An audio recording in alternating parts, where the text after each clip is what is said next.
Donc voilà, donc comme je le disais, je remercie tout le monde pour l'organisation, parce que ça me permet de reparler un petit peu de récentisme et de mon parcours, de ce que j'ai pu voir dans l'archéologie, et puis de ce que j'ai pu trouver un petit peu sur Internet.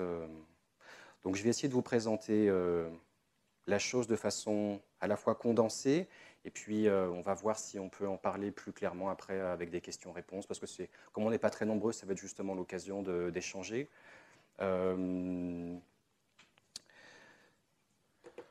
Alors, est-ce que ça fonctionne? Très bien. Donc en fait, mon intervention va porter sur le récentisme.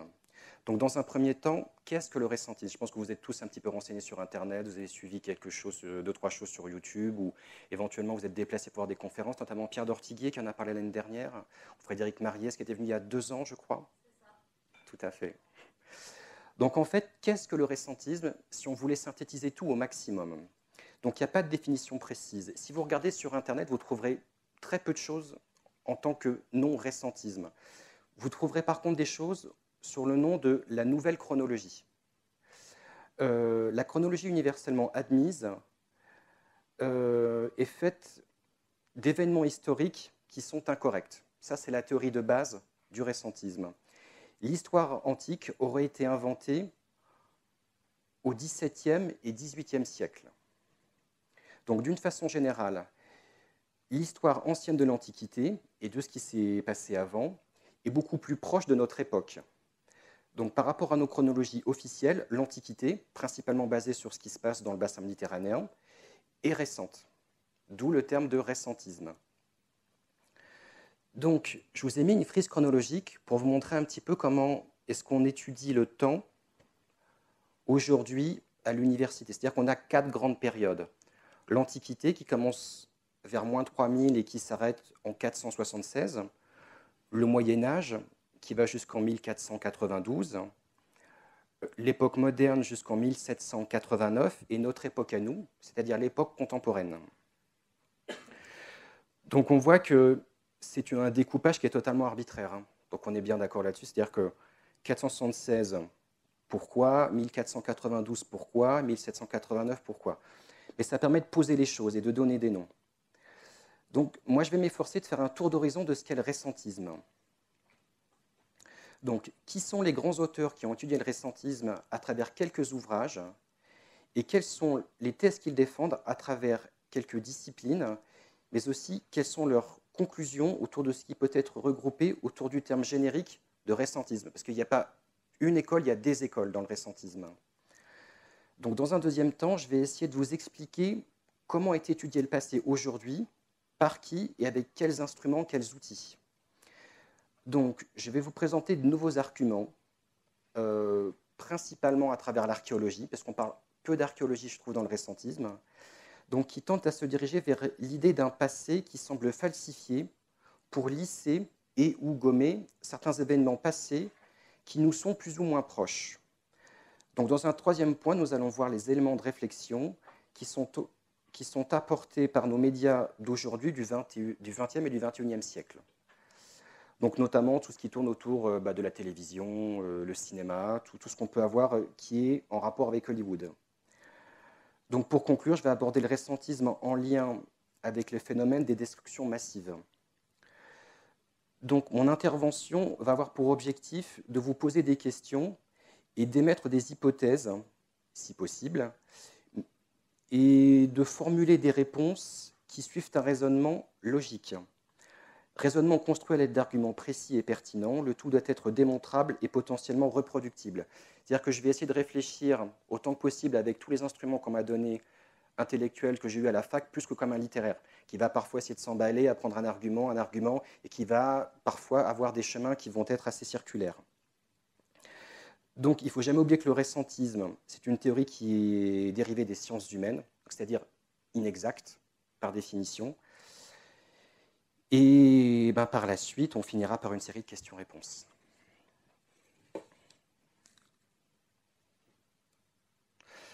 Donc, voici notre chronologie, on va dire, franco-française. Donc, on a Rome. Je fais exprès de ne pas vous mettre des dates, mais de vous mettre vraiment des grandes périodes. Donc, on a l'Antiquité romaine qui s'arrête en gros vers moins 500, les Mérovingiens, les Carolingiens, les Capétiens, les Valois, les Bourbons. Et puis, à partir de 1789-92, on a la République qui arrive. Voilà le découpage tel qu'il est appris depuis l'école primaire jusqu'à l'université, en fait. Donc, on va voir qu'on peut remettre en cause pas mal de choses. Comment, avec quels instruments? Donc, les grands récentistes.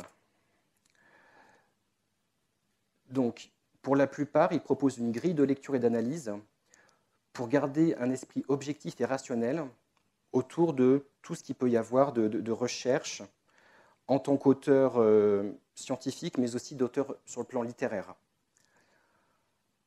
Donc c'est quelque chose qui, au départ, est très européen. C'est-à-dire qu'il n'y a pas de récentiste américain. C'est quelque chose qui se base autour de la Méditerranée. Pareil, en Asie, il n'y a pas de récentisme non plus. En Afrique du Nord, à ce que je sache, il n'y en a pas non plus.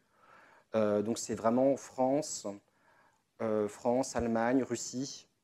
Les Italiens se sont très peu intéressés au sujet, les Espagnols aussi.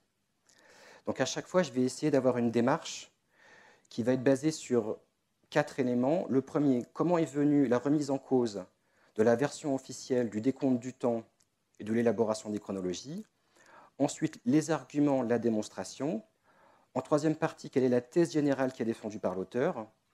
Que s'est-il produit dans notre passé et quelles ont été les conséquences? Pourquoi y a-t-il une falsification de l'histoire et comment elle a pu se mettre en place? Et enfin, on va essayer d'un petit peu d'analyser sur chaque auteur, sur chaque grand auteur, si le travail peut être recevable ou si on peut le remettre en cause. Alors, en partie ou en totalité. Donc, parmi les auteurs anciens, on peut citer Jean Hardouin. Donc, en France, le père jésuite Jean Hardouin, breton de Quimper, qui fut très érudit et étudia la collection, ou ce qu'on appelle la somme des conciles de l'Église catholique, prétendait que seul le concile de Trente était recevable. Donc le concile de Trente, c'est 1541.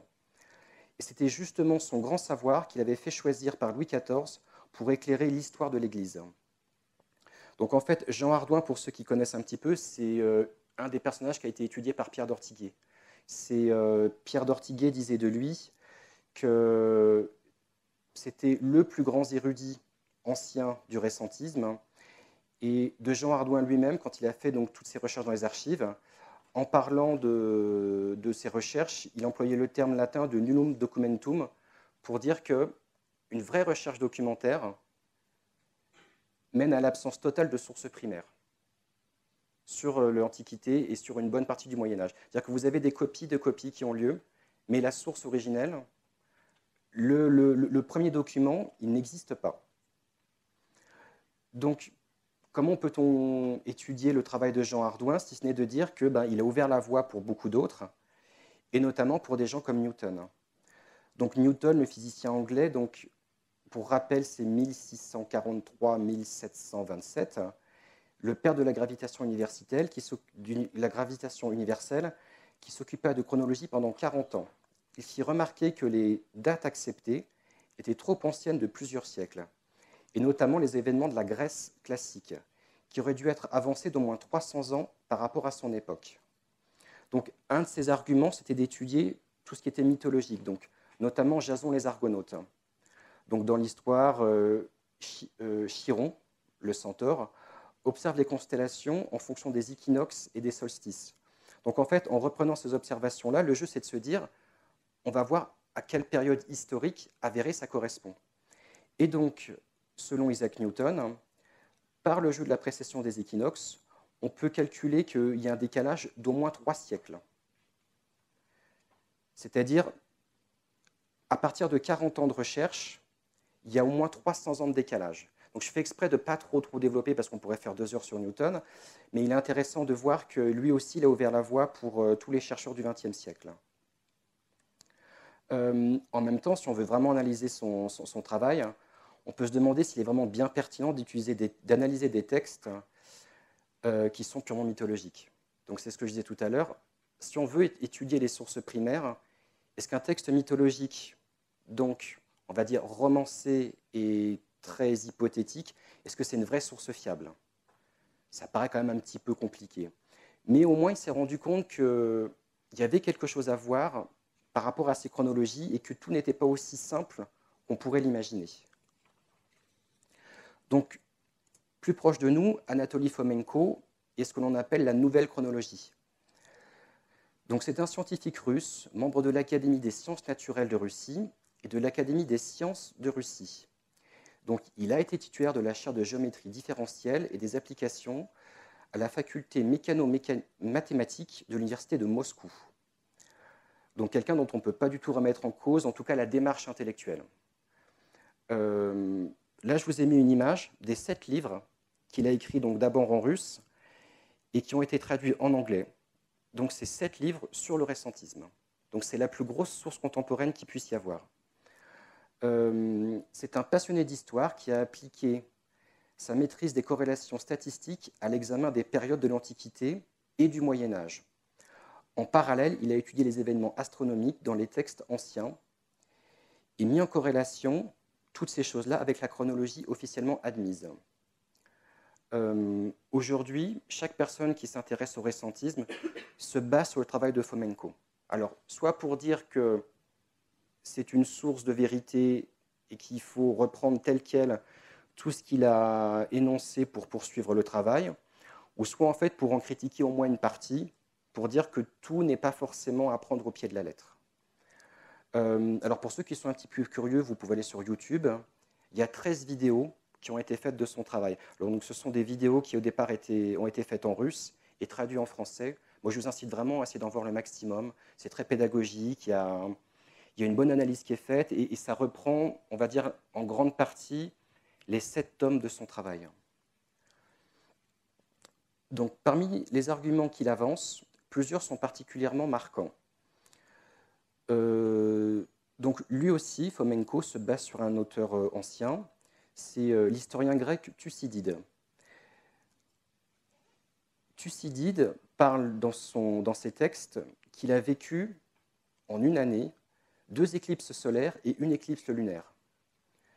Donc là, du coup, il y a un jeu qui consiste à dire on va regarder à quelle époque Thucydide a vécu dans la chronologie officielle et de voir par l'astronomie quand est-ce qu'on retrouve donc ces 2 éclipses solaires et cette éclipse lunaire. Donc là, il y a un petit jeu pour le coup, qui est assez amusant à mettre en place. Donc on se rend compte, officiellement, on est en moins 431, donc selon nos chronologies à nous, le 0 étant Jésus. Donc on est au 5e siècle de l'Antiquité grecque. Et selon Fomenko, on se retrouve en 1133. C'est-à-dire que là, on parle quand même de, allez, on va dire, 1500 ans d'écart. Donc, après, on peut critiquer le travail de Fomenko, mais au moins, il pose des bases et jette un gros pavé dans la mare. Voilà. C'est-à-dire que là, on ne joue pas sur 20 ou 30 ans de flottement. Pour Fomenko, c'est 1500 ans. Donc, ça veut dire que l'Antiquité grecque, donc Platon, Solon, toutes ces choses-là, c'est en gros c'est la période, nous, de ce qu'on aurait, en fait, l'art roman, l'art gothique, à peu de choses près. Donc, les travaux de Fomenko reprennent en fait le premier auteur du XXe siècle. Alors là, il faut que donc Nikolai Morozov, si je prononce bien, qui publie en 1907 donc un livre qui s'appelle La révélation dans la tempête et le tonnerre. Donc, ce qui est assez amusant, c'est qu'à chaque fois, chaque récentiste s'appuie sur le travail de quelqu'un de précédent. C'est-à-dire que chacun est marqué par cette histoire de récentisme qui paraît quand même très bizarre, c'est le moins qu'on puisse dire. C'est de remettre en cause les chronologies, on se dit, oulala, qu'est-ce que c'est que ces gens un peu farfelus qui, de façon un peu maladive, ont envie de tout remettre en cause. Et en fait, on se rend compte que le premier travail d'un récentiste, c'est de se dire, je vais prouver que cet ancien récentiste raconte des âneries. Donc, vérifier le travail du précédent pour se dire, eh bien, finalement, c'est pas si bête que ça. Donc vous allez avoir aucun récentiste qui va dire « je vais commencer mon travail à partir de zéro ». C'est toujours fait sur le travail de quelqu'un d'autre. Donc Fomenko considère que des événements ont été mal interprétés par des historiens. La croisade et la guerre de Troie sont pour lui un seul et même événement décrit de façon différente, par différents auteurs dans différentes langues, d'où des changements de noms de villes. Pour lui, un même fait historique permet d'accroître considérablement la chronologie. C'est ce qu'on appelle les temps fantômes, c'est-à-dire qu'un même événement qui est repris par différents auteurs dans différentes langues va donner 10 événements qui peuvent potentiellement se succéder les uns les autres. C'est-à-dire que si vous parlez d'une guerre qui a duré 20 ans, et si vous la reportez 5 fois, vous avez une guerre qui a duré 100 ans, avec 5 peuples différents. Donc c'est ce qu'on appelle les temps fantômes, c'est-à-dire qu'ils existent de par nos chronologies, mais sur le terrain, vous n'avez rien. Donc voilà, à peu de choses près, un des exemples qui est donné par Fomenko. Donc au Moyen-Âge, on a les Carolingiens, l'empire de Charles le Grand. Lui, il note un décalage de 360 ans. Donc on va plutôt prendre ce qui est en dessous. Alors je ne sais pas si vous voyez bien la souris là. Oui. Donc pour lui, en fait, le temps du Moyen-Âge, qui pour lui n'existe pas, est le résultat de copier-coller. Donc Pépin d'Héristal, 33 ans de règne. En Antiquité, Constance II, 37 ans de règne. Charles Martel, 20 ans de règne. Théodose Ier, 16 ans de règne. Pépin le Greffe, 14. Arcadius, 13. Là, on a 46, 42. 3-4 ans pour Charlemagne. Constantin, 3-4 ans. Et des événements comme ça qui se suivent les uns après les autres, comme si effectivement la même chose avait eu lieu à la fois dans l'Antiquité et dans le Moyen-Âge. Et en fait, l'élément marquant qui pourrait nous permettre de déceler l'anomalie, c'est de voir que les périodes de règne sont à peu de choses près les mêmes.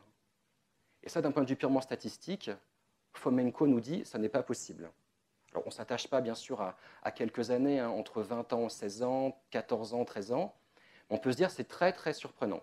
Il est très surprenant de voir qu'on a des règnes de dirigeants dans l'Antiquité du Moyen-Âge qui sont relativement semblables.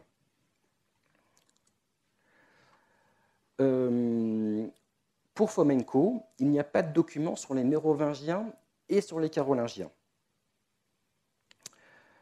Donc documents authentiques, je parle, donc documents primaires. C'est-à-dire que je ne parle pas de la copie qui daterait de la fin du Moyen-Âge ou du XIe siècle ou du XIIe, mais un vrai document mérovingien de l'époque des Mérovingiens et un vrai document carolingien de l'époque des Carolingiens.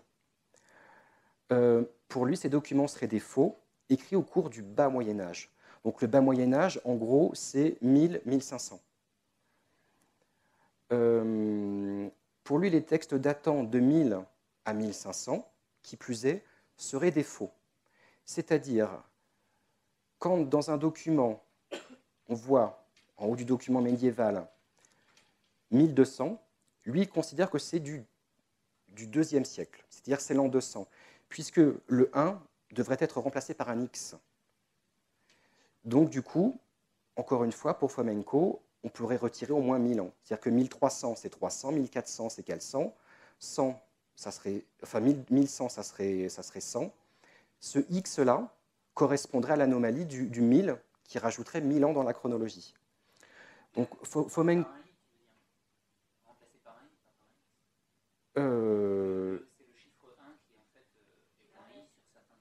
Oui, c'est ça. Mais lui, il le symbolise par un X. Voilà. Voilà, c'est le temps fantôme. Au-delà de l'étude purement statistique, Fomenko aborde des thèmes qui sont assez intéressants. Alors là, c'est plus on va dire de la littérature et de l'histoire, on va dire un peu philosophique, qui se comprend beaucoup plus que quelque chose qui s'étudie. C'est-à-dire qu'il se dit où est passée la Rome médiévale dans la littérature. C'est-à-dire, en gros, comme à chaque fois, donc de 500 à 1500. On a la Rome antique avec les empereurs romains, on a la Renaissance, mais où est passée la Rome du 7e, 8e siècle, 9e siècle, 10e siècle? Où sont passés les dirigeants politiques qui étaient à cette époque-là? Et aussi, où est passé effectivement, où sont passés les monuments? C'est-à-dire les choses matérielles qui prouvent qu'il y a bien eu des braves gens qui ont vécu pendant 1000 ans à Rome, sur les vestiges de l'Antiquité et avant ce que l'on appelle la Renaissance. Donc pareil, Fomenko se pose la question de la Jérusalem médiévale, qui est extrêmement mal connue et extrêmement mal documentée sur le plan archéologique. Donc il évoque Scaligère Père, le fondateur de la chronologie moderne à la fin du XVIe et au début du XVIIe siècle. Mais on reviendra un petit peu après sur ce qu'elle y gère. Il parle aussi des chronologies chinoises qui ont été rattachées aux chronologies donc, méditerranéennes par les missionnaires jésuites. C'est-à-dire que son analyse à Fomenko consiste à dire qu'il y a une vraie volonté derrière de falsification de l'histoire. Donc, c'est-à-dire que ce n'est pas le fruit d'erreurs de concordance ou d'erreurs qui seraient dues à la volonté de faire un petit peu trop rapidement des chronologies, mais il y a un vrai complot, notamment jésuite. Donc, pour Fomenko, il y a plein de choses à remettre en cause. Et lui-même essaye en fait de redéfinir ce qui a été véritablement le passé, on va dire, médiéval, de ce qu'on appelle le médiéval, le vrai passé méditerranéen. Donc pour lui, il parle de la résurrection de ce qu'il appelle la Horde d'or. Donc c'est quelque chose qui existe en histoire, la Horde d'or. C'est un vrai terme. Donc pour quelle raison veut-il faire ressurgir la Horde d'or? Donc pour lui, au-delà de notre XIe siècle, l'histoire a volontairement fait disparaître cet ancien empire. Donc, cet empire mondial se serait réduit au fur et à mesure à la Russie et à l'empire ottoman. Donc, l'Afrique du Nord, l'Asie, l'Inde, l'Iran, la Chine, jusqu'au Japon, le nord-ouest du continent américain aurait été colonisé en quelque sorte par la Horde d'or. Chaque pays ayant sa spécificité dans des activités données. Donc le nom de cet empire, la Horde d'or, ou Horda en russe, dont l'empire des Habsbourg serait l'imitation. Donc du coup, cet empire servirait en fait... donc cet empire aurait été dissimulé sous le nom des invasions mongoles. Parce qu'effectivement, si on veut cacher quelque chose, il y reste forcément des traces quelque part, et ces bribes de traces auraient été masquées sous un événement assez mineur. Donc dans notre histoire, c'est ce qu'on verrait nous par les invasions mongoles. Donc en Russie, en Perse, en Irak, en Chine, mais aussi au Japon, on aurait des traces des invasions des Mongols. Donc pour Fomenko, le terme de Mongol ne désignerait pas la lignée du pays qui correspond au pays de la Mongolie, mais au Grand Empire qui aurait été gommé de l'histoire officielle. Il serait apparenté au terme mégalon ou mégalion, qui veut dire grand. Donc, il s'est intéressé à l'histoire aussi, et pour lui, l'islam aurait 500 ans et aurait été fondé par Alexandre le Grand. Donc, il estime qu'il faut retirer soit 1500 ans, soit 1000 ans. Et à la fin de toute son étude, on se rend compte qu'il penche plutôt pour la version des 1000 ans. C'est-à-dire qu'en gros, de 500 à 1500, on peut à peu près tout gommer. Donc, encore un exemple. Donc, l'Empire carolingien avec ses dirigeants et l'Empire romain d'Orient, pour montrer cette histoire justement de copier-coller. Donc, on voit, ça c'est un tableau en fait qui a été traduit, mais qui est issu de son travail. Donc, on voit que c'est globalement à peu près la même chose, d'où l'idée de temps fantôme. Mais on peut véritablement essayer d'analyser son travail. On se rend compte assez rapidement que malgré tout ce qu'il a essayé de fournir au niveau intellectuel, l'ensemble de son œuvre sur le ressentisme et sur les chronologies est teinté d'un certain nationalisme russe. C'est-à-dire que tout ce qu'il a marqué, tout ce qu'il a essayé d'analyser n'est pas forcément conforme à la réalité. Donc en haut, vous avez le tableau que je vous ai montré, qui est issu donc, du travail de Fomenko, et en bas, vous avez la réalité. C'est-à-dire que s'il y a effectivement certains dirigeants carolingiens qui ont eu des périodes de règne assez semblables à celles de l'Empire romain d'Orient, donc comme ici et comme là, ce n'est pas le cas pour tous. C'est-à-dire que là, vous avez beaucoup de différences, là c'est pareil, vous en avez un petit peu, là on parle du double, là on parle du triple, là on doit être pas loin du triple aussi, et là le dernier dirigeant carolingien n'existe pas du tout. Donc quand on analyse véritablement son travail, on peut se permettre d'émettre quelques hypothèses. Voilà. Il ne faut pas croire que tout ce qu'il a fait peut être pris au pied de la lettre. Son travail fait partie donc de ce qu'on appelle l'école russe et l'école allemande. Et ça a été repris par certaines personnes hein, qui sont un petit peu connues aujourd'hui, notamment le champion d'échecs Kasparov. Je ne sais pas si vous vous rappelez de lui dans les années 90. Grosse tête, quelqu'un qui a analysé à la fois l'histoire mais les sciences en général. Donc la conviction de Kasparov est que les progrès technologiques sont réguliers et utilisables comme horloge pour dater les événements. Donc pour lui, aucune technologie antique d'aujourd'hui n'a été oubliée, comme celle qui entoure les travaux sur les pyramides d'Égypte et les mégalithes. Donc pour lui, il ne peut pas y avoir de rupture dans le temps en termes de développement technologique. C'est-à-dire qu'on dit souvent, peut-être à tort, qu'entre 500 et 1500, il n'y a pas eu d'évolution. Donc soit il y a eu une évolution et on ne l'a pas vue, soit effectivement cette période n'existe pas. Donc en Allemagne, on a Huey Tupper, donc pour qui l'Antiquité n'est séparée de la Renaissance que de quelques dizaines d'années. L'histoire a été écrite au Concile de Trente en 1545.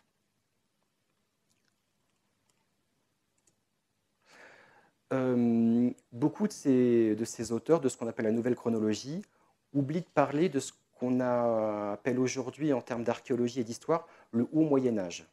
C'est-à-dire les vestiges mérovingiens et carolingiens. C'est-à-dire qu'on peut se dire, voilà, il n'y a pas de texte sur ces deux dynasties donc, très françaises, mais qu'en est-il sur le terrain? Ben, en fait, on se rend compte qu'en gros, jusqu'à l'an 500, on construit en pierre, avec les Romains. À partir de l'an 1000, on construit à nouveau des églises romanes et des bâtiments en dur, mais que sous prétexte qu'entre 500 et 1000, on ne trouve pas de bâtiments, ces bâtiments n'auraient pas existé, et ces dynasties-là n'auraient pas existé non plus. Donc du coup, ben, pour donner un peu le secret de ces 500 ans-là, il faut parler de l'habitat des Mérovingiens et des Carolingiens. C'est ce qu'on appelle de l'habitat en matériaux légers. C'est véritablement ce que vous avez ici, c'est-à-dire vous avez une couverture en roseau, du faîtage en terre, des murs en torchis. Donc ça, c'est pour les Mérovingiens. Et pour les Carolingiens, c'est ce que l'on a sur la partie droite, c'est sensiblement la même chose. On avait le même type d'habitat chez les Celtes, chez les Gaulois. Donc en termes d'archéologie, donc à partir de ces restitutions-là, voilà ce qui est trouvé sur le terrain. Donc vous voyez les constructions globalement assez rectangulaires, avec des tas de petites choses noires au milieu, assez régulières. Alors, beaucoup pourraient se demander ce que c'est. En fait, c'est ce qu'on appelle des trous de poteaux. C'est-à-dire que pour faire une construction comme celle que vous avez ici, ben, il suffit tout simplement de faire un trou, de planter le poteau que vous avez là et de faire un calage avec des pierres. Pareil avec ce qu'il y a ici, pareil avec la sablière basse qui est là. Même chose ici pour le carolingien. Donc du coup, ici, vous avez effectivement les trous de tous les poteaux. Ici, vous avez un creusement. Ici, vous avez un fossé qui a été coupé à moitié. Ici, vous avez un fond de cabane qui est très représentatif de l'habitat des Mérovingiens. Voilà de près ce que ça donne. Donc effectivement, s'il n'y a pas de construction en dur entre 500 et 1000, il y a quand même des restes archéologiques qui prouvent qu'il y a eu une occupation avec deux dynasties assez différentes que l'on a appelées les Mérovingiens et les Carolingiens. Donc on ne peut pas dire qu'il n'y a rien eu. L'un des rares grands bâtiments qui peut dater de l'époque carolingienne, c'est l'ensemble palatial d'Aix-la-Chapelle. Donc ça, c'est en Allemagne. Pour beaucoup de récentistes, les Carolingiens correspondraient en fait à la fin de l'Antiquité romaine, puisqu'en fait tout est entremêlé et on a du mal véritablement à avoir des termes génériques qui puissent être utilisés par tout le monde. C'est-à-dire qu'il serait malhonnête de dire que les Mérovingiens n'ont pas existé et que les Carolingiens n'ont pas existé non plus. Et c'est à travers ce genre d'argument-là qu'on voit qu'il y a beaucoup de récentistes qui abattent un travail qui est colossal en termes de travail de synthèse, mais au-delà des textes, il y a le terrain, et sur le terrain, on ne peut pas nier qu'il y a des vestiges entre 500 et 1000. En tout cas, entre ce qu'on en assimile de la période entre 500 et 1000.